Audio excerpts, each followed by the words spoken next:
Good morning, everybody. So we're delighted to be here today presenting a very brief presentation on our Irish Cancer Society funded study on energy hardship and palliative care. And as you'll see from the slide, this is very much a collaborative research study with several partners, including the AIIHPC, DCU and a Milford Care Centre.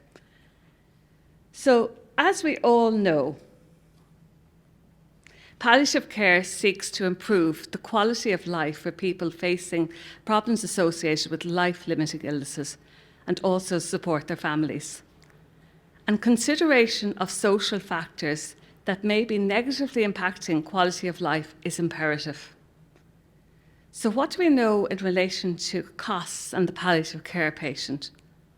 One of the key reports comes from the Irish Cancer Society, the Real Cost of Cancer report, where they identified that a diagnosis of cancer means that many households face a loss of income. At the same time, day-to-day costs remain and additional expenses emerge, including medication costs, personal care items, and the focus of today's presentation, energy bills. We are all experiencing the increase in costs of living and the rising energy costs over the last 2 years. However, energy usage and therefore costs increases in households where a person is receiving palliative care, and particularly at the end of life, where the person may experience the cold more, clothes and bedding may need to be washed more frequently, and people may be relying on electronic medical devices which have energy usage costs. So due to increasing costs and usage, people receiving palliative care at home are therefore susceptible to energy hardship. Energy hardship can be defined as when a household is unable to achieve an adequate, that is comfortable and safe, standard of warmth and supply of energy services at an affordable cost. And in Ireland, we have very little information on energy usage and energy needs of people receiving palliative care and their carers. So our Irish Cancer Society funded study is seeking to examine and address the evidence gap in energy hardship for people with a life-limiting cancer diagnosis receiving palliative care at home. And we want to be able to make informed recommendations that can be shared with key decision makers who can then address the issue. The study is still ongoing, so what we're presenting today are some very few findings from a survey with palliative home care nurses.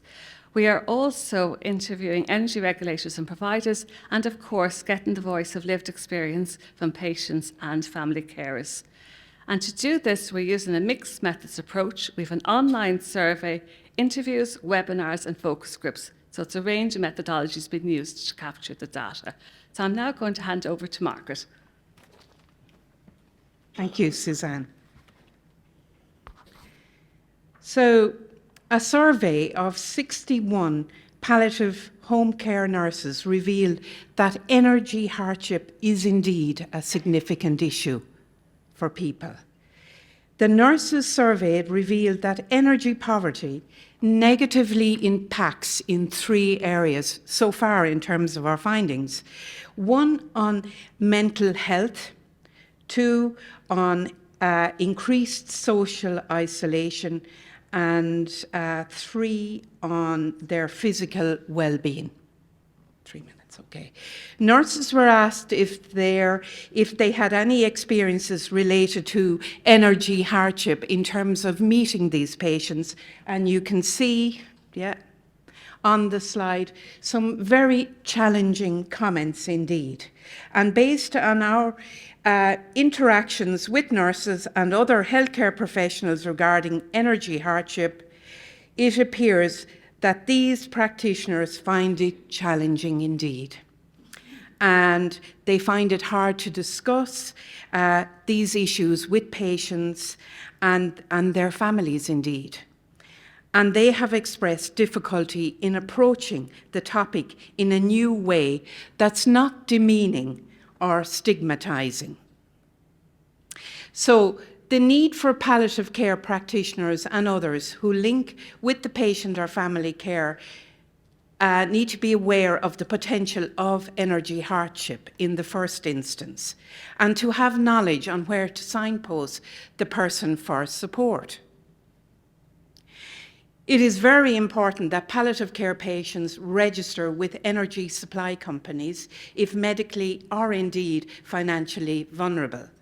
There needs to be a review of energy companies and government messages on energy use, and that's our message today.